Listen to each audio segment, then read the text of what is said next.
I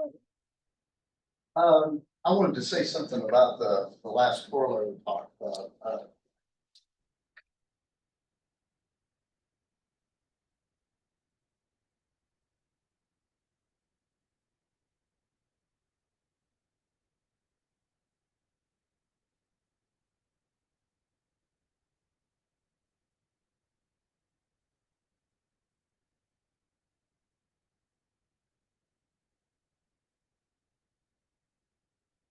So here's the thing that we proved last time, all this gobbledygook here. So uh,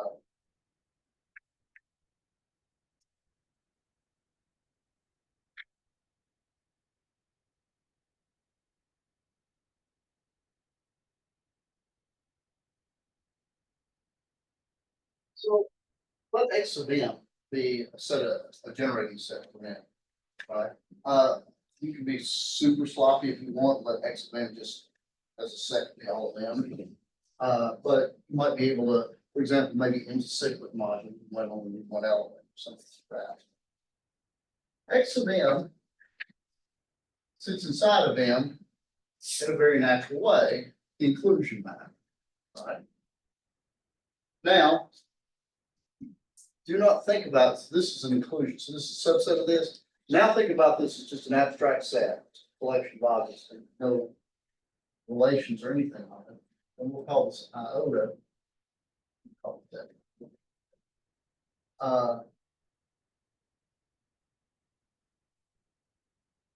I'm gonna call this free.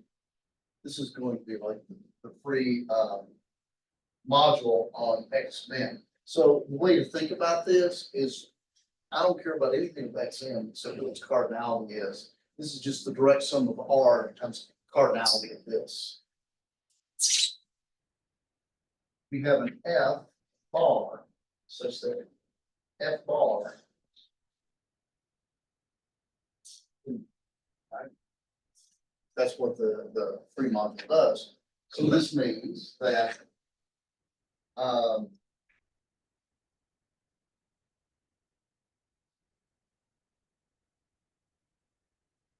this means that the set XM, that is this generating set for M, is contained in the image of it. Because start with any of these things, any one of the generators, abstractly goes up here, and this homomorphism takes it to exactly where the inclusion is. So XM is contained in this, and the module generated by XM is contained in module generated by MF, which of course is already our module in the first place. Well, this means this is M, because this is a generating set. So in other words, the image of F bar is equal to M. So this homomorphism is in fact on. Notice that if this generating set is finite, then this direct sum will be indexed over a finite set, and that's the other statement that was in there about, oh, you know, if M is finitely generated, then the free module can be chosen to be finitely generated. Okay, any questions?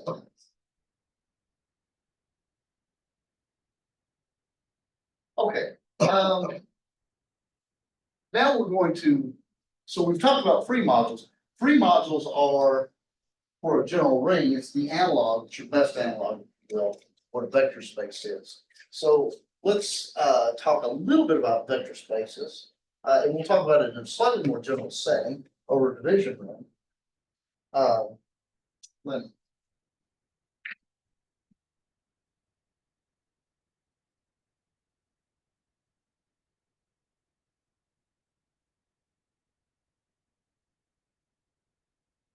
Let P be a vector space.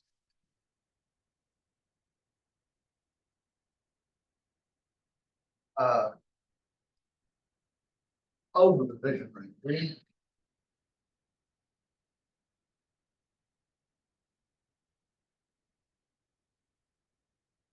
Let me remind you of division ring. That's just non-commutative analog of the field. That is to say, every non-zero element is invertible. It's just multiplication of the commutative.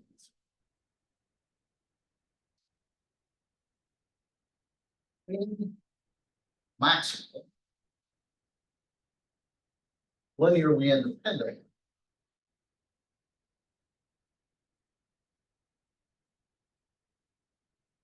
subset. Here's this.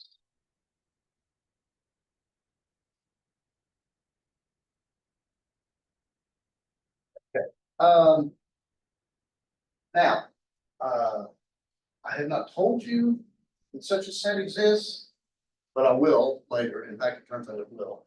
But all this one is saying right now is suppose, just for the sake of argument, there is some maximal linearly independent subset, it has to be a basis.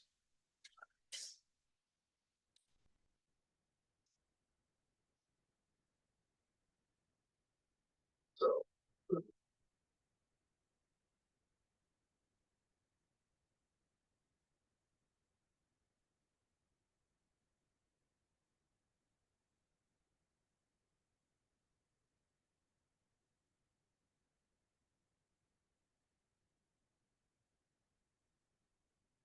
okay, now I claim that the sex's basis here. Um,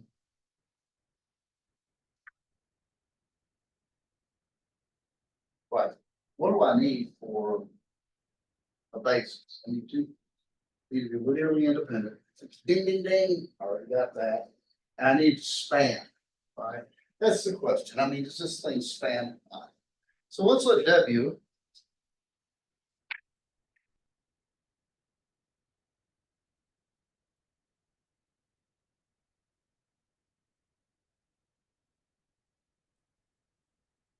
in subspace span by X. And of course, what we want is we want W to be an element, or I'm sorry, W to be actually exactly equal to V. Uh,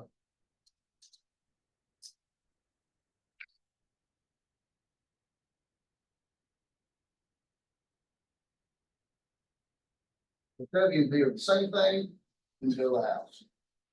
If not, there exists somebody that A, it lives in V, is not in W. Right? Uh,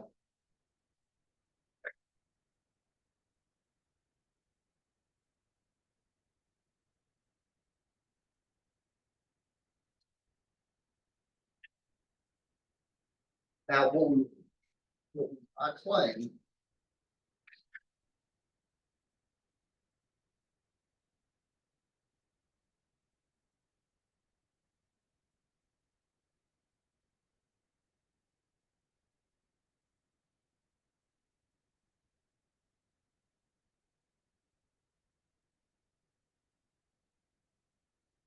this strategy will finish it off. I claim that A union X strictly contains X. Equivalently, I claim that A is not an X. And is linearly independent. Well, first note that if A is in X, then A is in W. Therefore, X union A strictly contains X. So it's a bigger set. And I claim also it's linearly independent. Uh, suppose that um,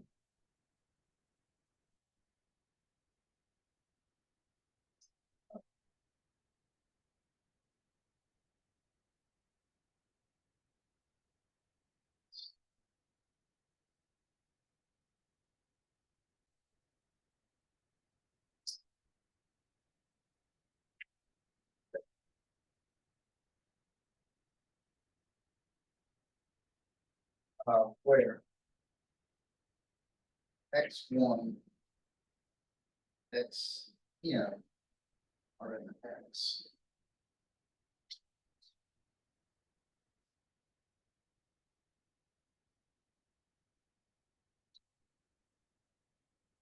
Now, of course, as you probably guess, then,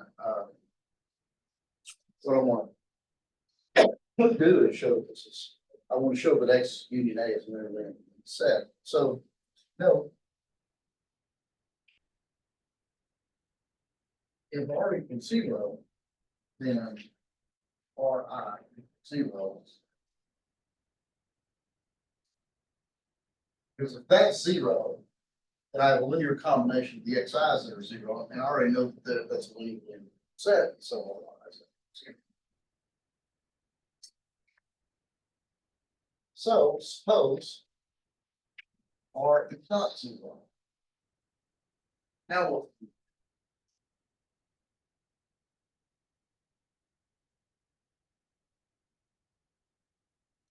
Well, now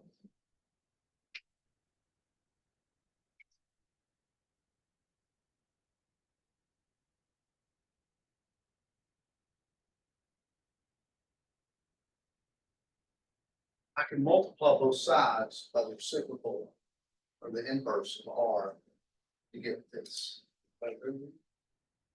And this is indefinite, which is a contradiction. Remember, W is generated by all the other elements here, so it's X and W, it's a contradiction. This actually is one little piece that I use to go from here to here. Use the fact that R is the D is a division ring. That is one of the things that really pushes apart the notions of free, the division rings, and vector spaces.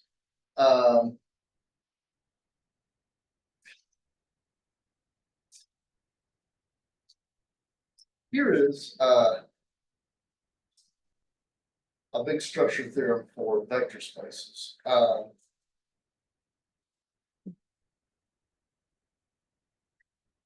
And I can subcall this now, at least from one perspective. We can call this theorem linear algebra.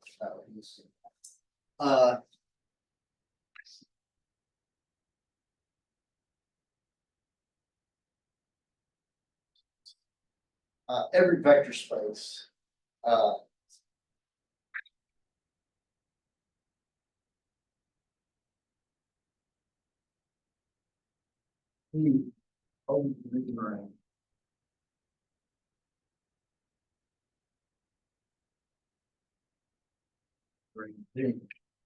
has a basis.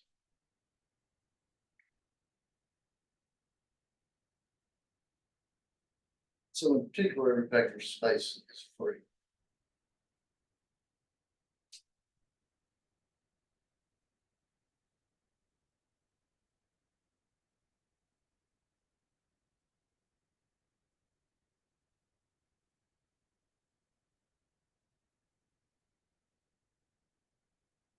So in other words, what this theorem, which we showed for us to show us, is that every vector space is a direct sum of some number of copies of the division, as a in this case vector space.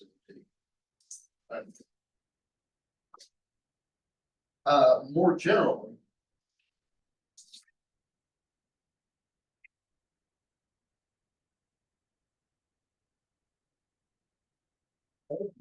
in subset.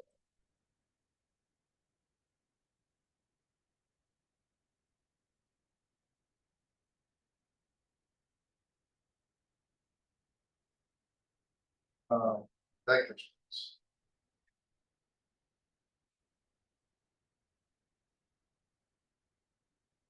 Can be expanded to a basis.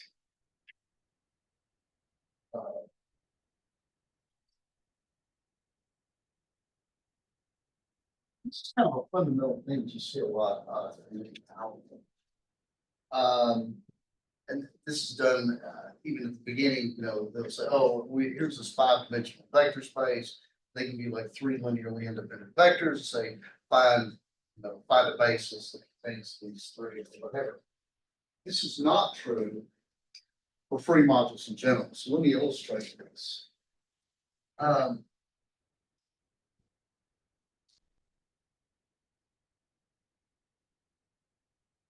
Example.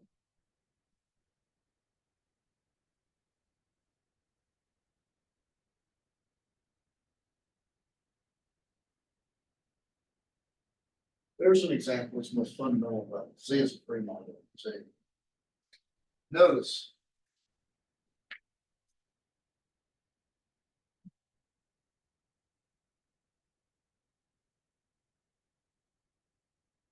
One basis. Because one by itself is linearly independent, and certainly one is a basis of this because every element of Z is an integer times one. However, 3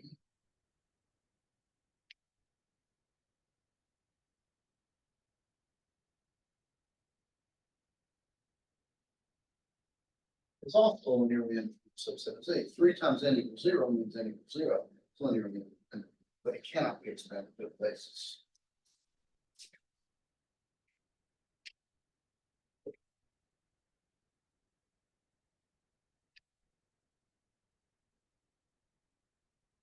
It certainly doesn't suffice to be a basis because 3 times n equals 1 because it doesn't span it. Right? You can't ever get 1 is not in the submodule generated by 3. So if you try to add something to it, that is, if you try to increase it, right, then look, two things are going to happen. How are you going to increase this? You're either going to throw in another multiple 3, in which case it's linearly dependent. And in fact, you haven't got anything new. Or you throw in something relatively prime or 3, right? Well, what do you know about two relatively prime integers? Well, right, so suppose you look at 3x or GCD of 3 and x is 1. Well, this will be a spanning set for sure, because there's a linear combination of 3 and x equals 1, so you get everything. But here's the problem. 3 times x is equal plus negative x times 3 equals 0. So it's linearly dependent. Any subset of the integers that contains 2 or more elements is linearly dependent. Here. So this is something that is specific to vector spaces. This last statement is specific to this. If you have a linearly independent subset, you're guaranteed to be able to expand it to the basis. This doesn't work even for pretty simple, nicely behaved objects. So let's prove this big statement. Would everybody agree that all I have to do really is prove this last statement? Because if this is true, then that means that any vector space has a basis. And once you know you have a basis, you know you're free. Right? Okay. Free. It suffices to show that any linearly independent set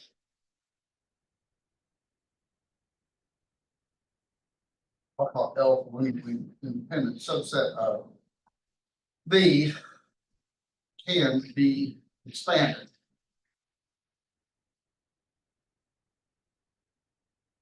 To a maximal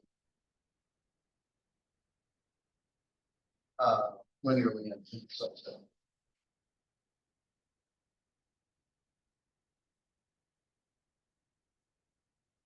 That is to say, if I give you any linearly independent subset, there's some perhaps bigger linearly independent subset that's maximal with respect to being linearly. Okay with that? Anybody know what technique we're probably going to use here? So it's Lemma.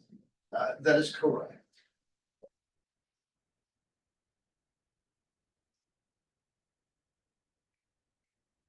So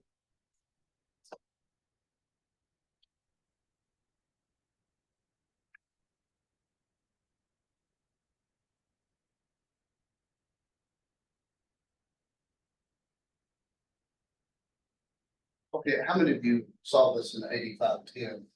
You ever use one's lemma there? Okay, so perhaps I should. Let's take a look aside.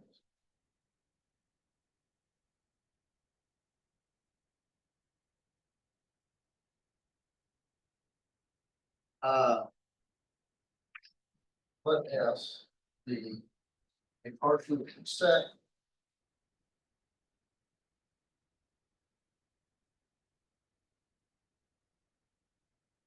that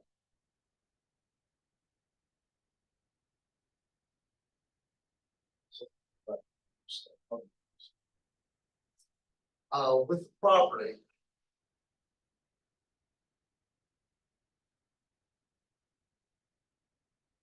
that every chain, like how a chain is in a partial ordered set.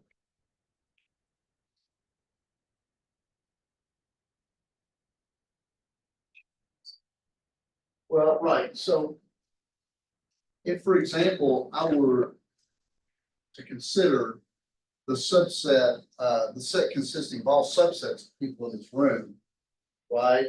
I can make that a partial ordered set under inclusion. The set of you two is contained in the subset of everybody in the first row, right? For example, but most sets aren't comparable, right? You compare the collection of these three people and the people on the back two rows are not comparable. Neither one of them is the other, right? So when you have partial ordering, some things you can compare, but some things are like apples and oranges. You can't compare them. A chain is a totally ordered subset. That means you've got these things that maybe can't be compared, but a chain is a little piece of this where it's all apples, right? I can compare everything. So this is a totally ordered subset.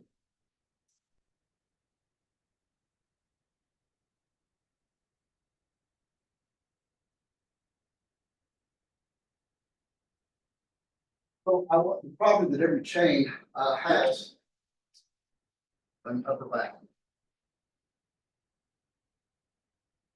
That is an element that contains everything in the chain in S. Then S has a maximal.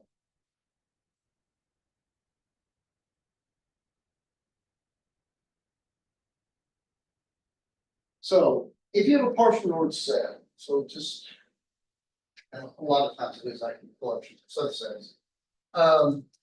If you have a partially ordered set, and it's got the property that every totally ordered subset has an upper bound that's in there, then that partially ordered set must have then that partially ordered set must have a maximal element.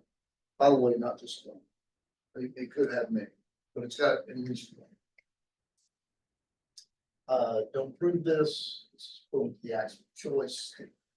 But when you talk about this kind of thing, you definitely have to kind of be pro-choice. If you talk about community brings identity, you want to talk about maximal ideals, the existence of bases and vector space. So let's apply this. So let L be our linearly independent subset. B, and I want to show that there's a maximum. All right, some maximum. What should our any recommendations for our partial ordered set? Yeah. Actually, I don't think over. How about this?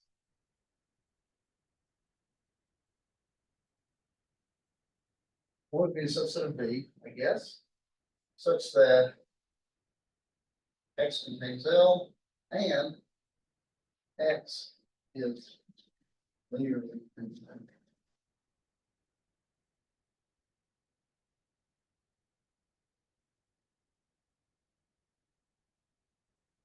So I'm going to look at all subsets of this vector space that contain my starting linearly independent set, and itself is a linearly independent set. Now, before I get carried away, I don't want to sit here and waste the rest of your all's time proving facts about the empty set. So, is S empty?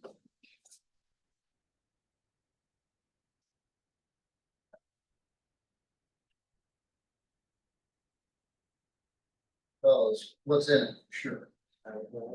L is in this for sure.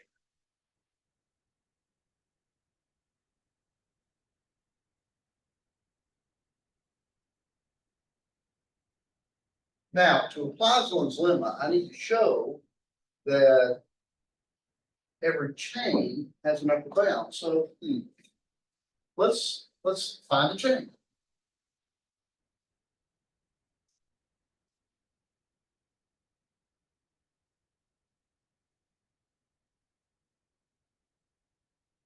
So I'm going to write C this way. C, it's a collection of L things in S. I'll call it Li. I am some index set. Now, what do I know about this chain? Well, this means a chain is kind of better because if I pull two elements out of this chain, Li and Lj, what must be true? This one is contained in this one or the other way around. All right, sure.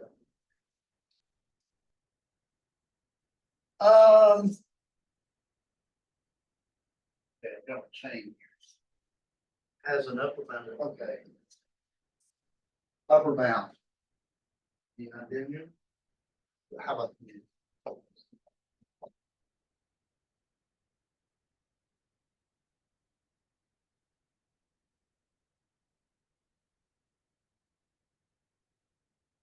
I like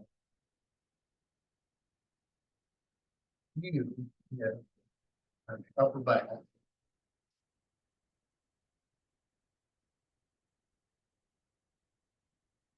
See. And then once I verify this, I'll be able to apply some something. Okay. Let's check this out. Notice that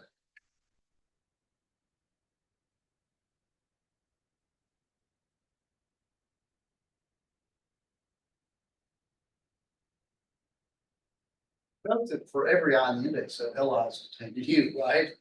So let's take the odds here. What am I trying to express here? So U is certainly an upper bound of this chain, right?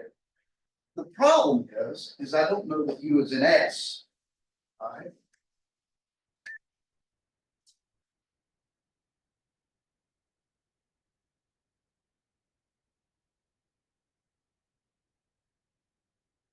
Okay, to be a member of the exclusive club S, what is required for a membership? Well, certainly it is the case that U is contained in B, check, because every Li is, and the union of that has to be in there. What else? Also, for all I, L is contained in Li, which is contained in U, check. All right, so this linear, this U is contained in B, and U contains. But it's part. The big deal here is it linearly independent?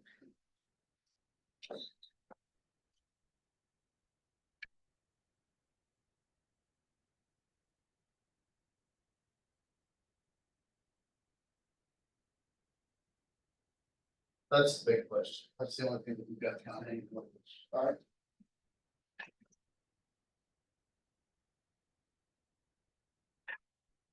Well, the fact that linear dependence occurs finally, that's it. So let's suppose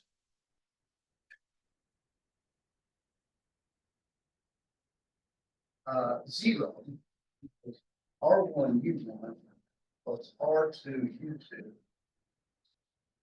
plus RK UK with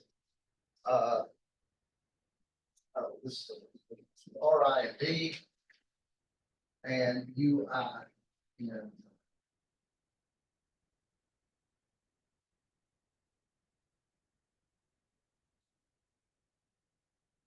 Okay, so we can find some LJ is old UI. Okay, okay. So you know, as U is in fact a union of Li, then there exists I1, I2, Ik, such that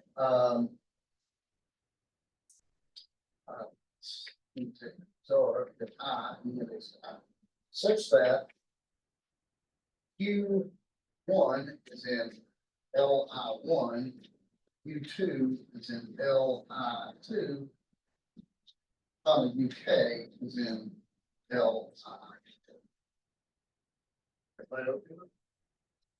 All that says is that U1 is in one of these, because it's union, right? U2 is in one of these, so. Okay, now what?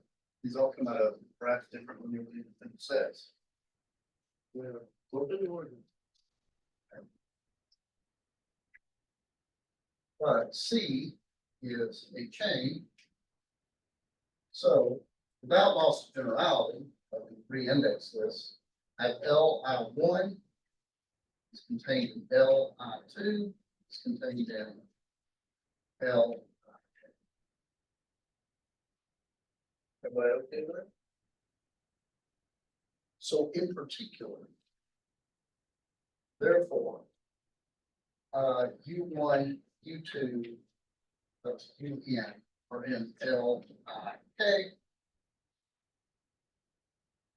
which is a linearly independent set.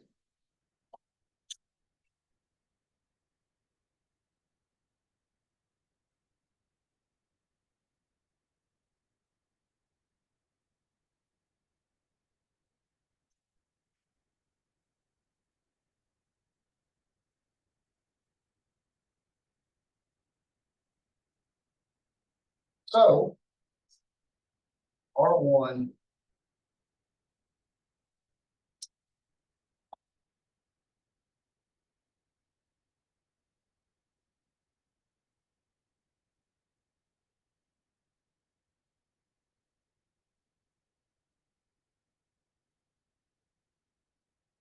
solution. Because actually it resolves this UIs are contained in one of these LIs. This relation forces all RS to 0. So the finite saves this, right?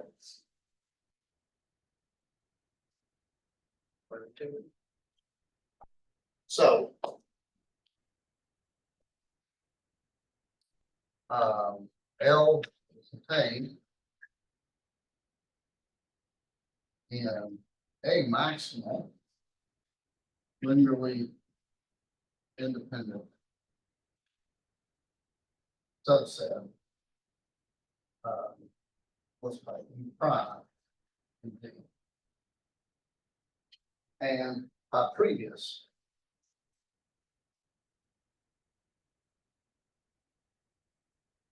U prime is a basis for the way.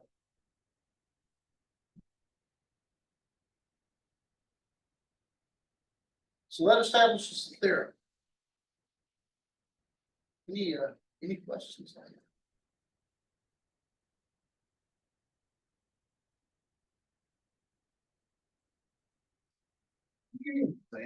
I mean, does everybody follow Zorn's lemma and all this? You know, when I first saw this, because a lot of the simple examples you see, it's not really clear you've done anything with Zorn's lemma, but let me give you an example.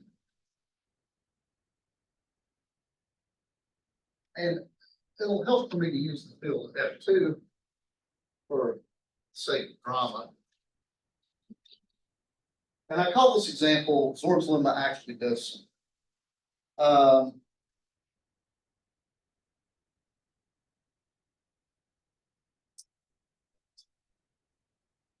So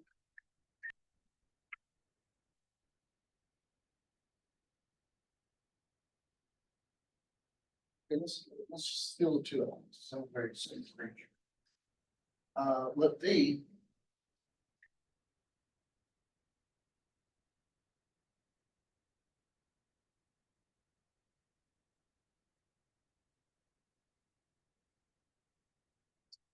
I bet you all can give me a basis for this.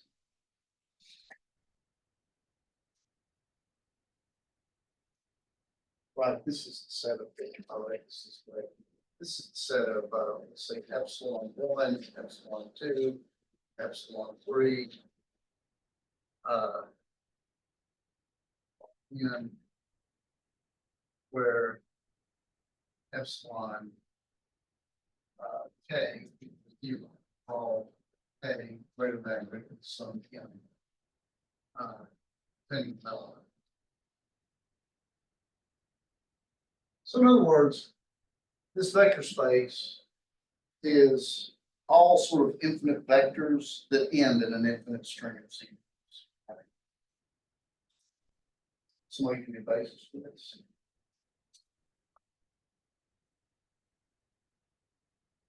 Oh, please, make it easy.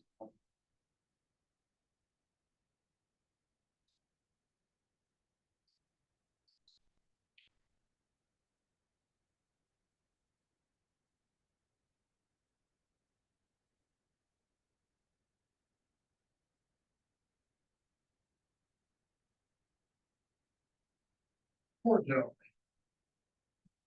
we'll call this set EI. I equals 1 to infinity, where EI is equal to 0, 0, 0, 1, 0. EI.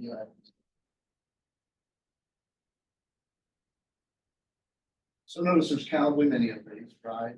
It's sort of like the generalization of the standard basis for n, right? It's easy to check these are linearly independent, and it's easy to check the spanning, right?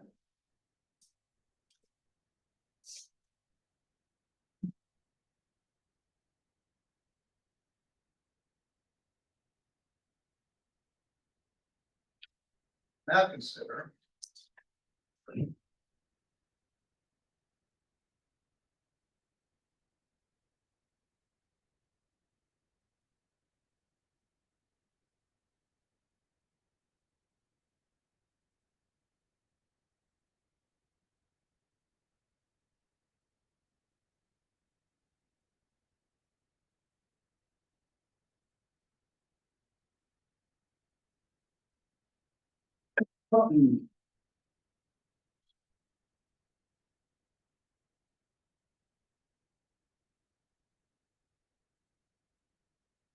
Oops, certainly contains the originals, right? But I give you a basis for it.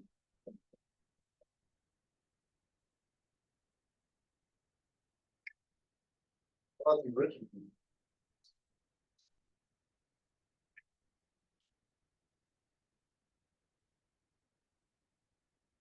Uh,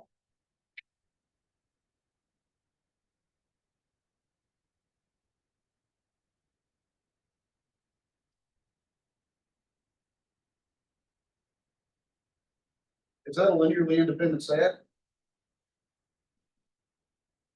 Right, just using the same thing I did before. E1, E2, E3, etc. This is a linearly independent subset of this as well. Agree? In fact, the linear independence shouldn't depend on like a pretty large vector space. The only thing that's changed. The elements of the set haven't changed, and the ring hasn't changed. So is it a basis?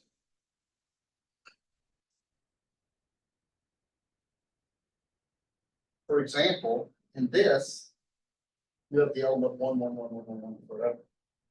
This cannot be written as a finite linear combination of this, because no matter how you wiggle around, any finite linear combination of this is an infinite string of zeros.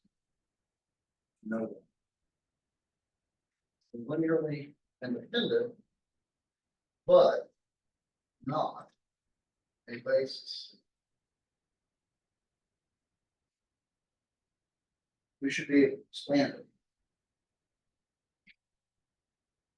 it. Previous, if I call this L, L can be expanded to the basis.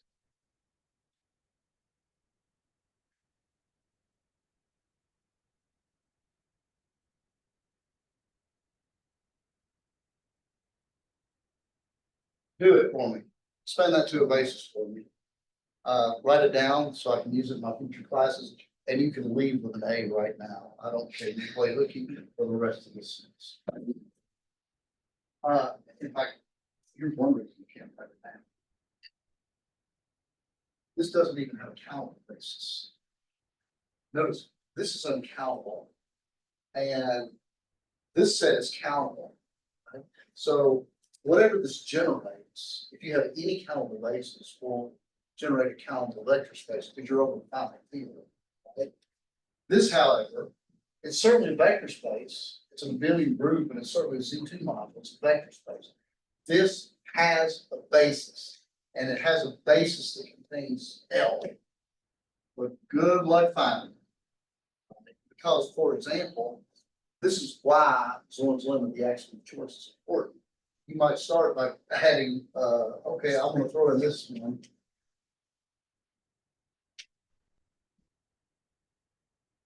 And now when you start making choices, now that you've thrown this in, there are other things that you can't use. This cannot be expressed as a linear combination of this. So I can throw this in as my sort of next basis element. But once I've done this, I have to be careful about other things that I add in, right? Because now I can no longer throw in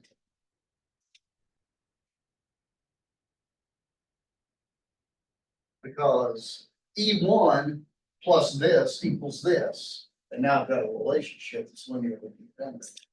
Right? So this is why this is, you've actually done something with Zorn's lemma. Okay, any questions on it? Now, while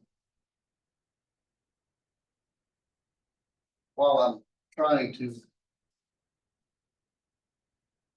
disturb you with weird examples, might as well go all Old Testament on you, and do the following mark.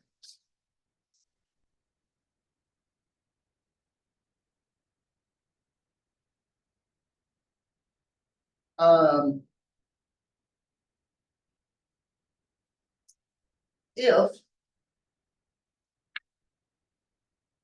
R is, the disturbing part of this is that I even have to say anything. R is a ring that has a division ring.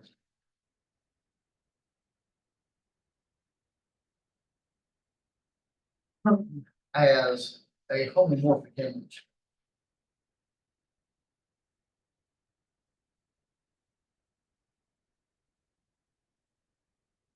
That is to say, suppose R has the property that there's a feed from R to D that it's onto, where D is.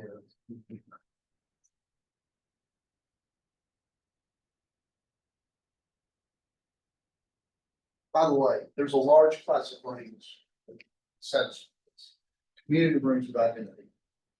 Any community ring with identity will satisfy this because R mod a maximal ideal is a field, which is a ring. So,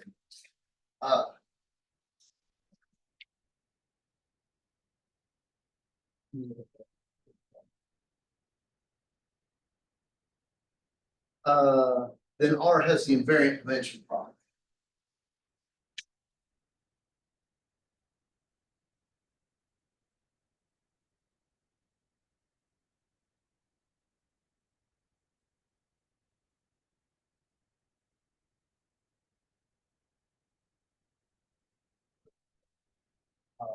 Is and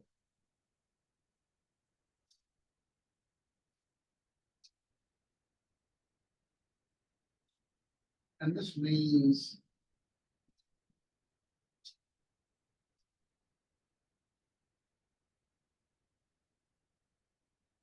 if F is a free R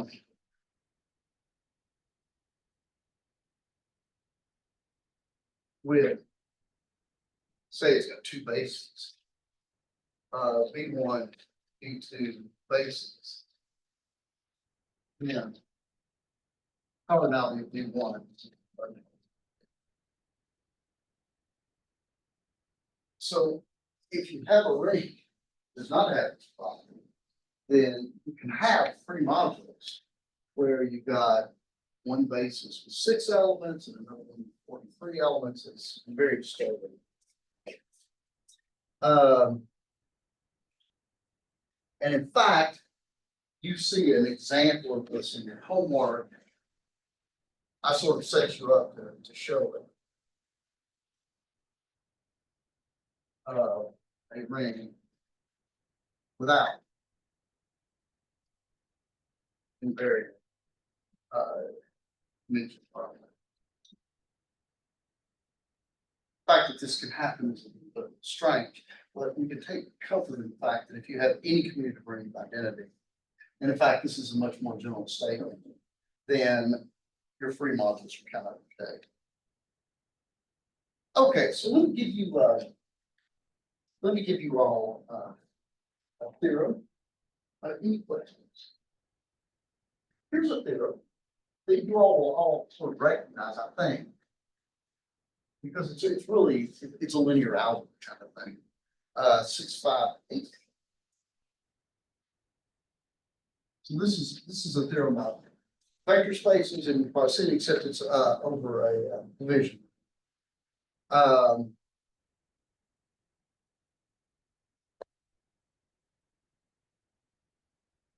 Inside B, the vector spaces of D.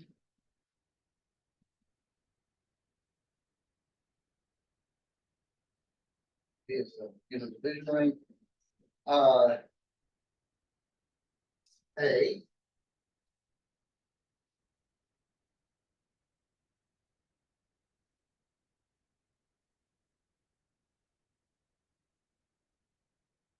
and this extends to, of course, the notion of cardinality of dimension. But if the dimension of the subspace is less than or equal to the dimension of the current space, if m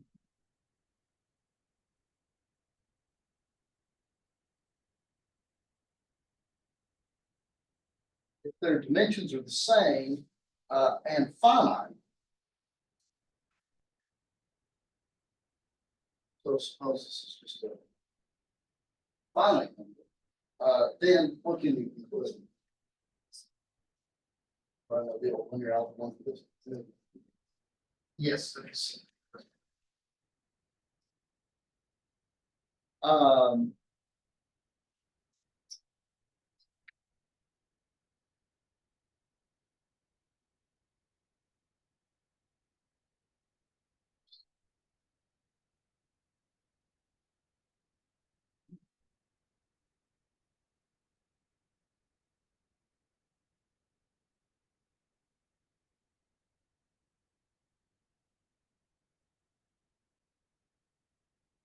Part of seeing this, it's funny because this looks like really kind of out of the blue here. In undergraduate, I think once you see some of the isomorphism things and stuff, and algebra, it looks a lot easier. Speaking of, if you have linear transformation f bw,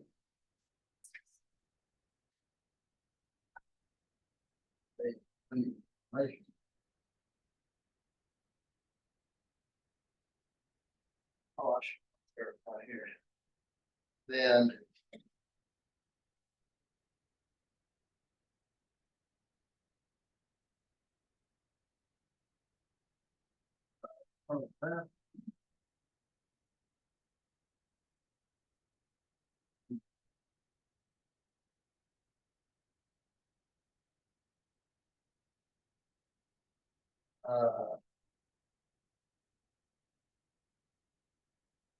and E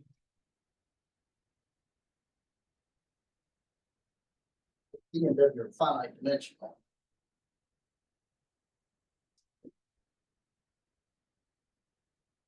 Yeah.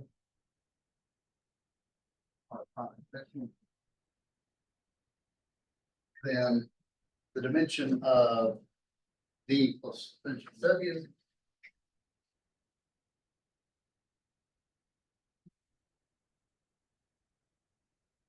equal dimension B plus W mentioned the intersection.